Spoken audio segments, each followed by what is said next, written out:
لا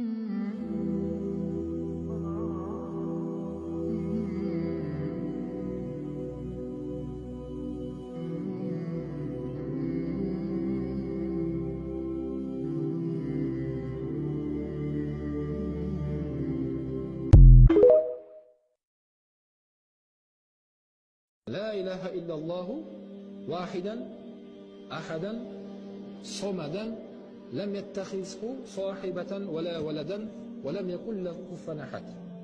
Осы дұғаны айтатын болса, қанша сауап болады дейді? 10 мәрте айтқанға 40 миллион дейді. Әрқайсыңыз былайша айтқанда өзіңіз кәсіптеріңіз бар ғой? Кәсібің бар. Соны таңертең сол кәсіпке былайша айтқанда кірген кезде мына дұғаны айтатын болсаңдар дейді. لا إله إلا الله وحده لا شريك له له الملك وله الحمد يحيي ويميت بيده الخير وهو على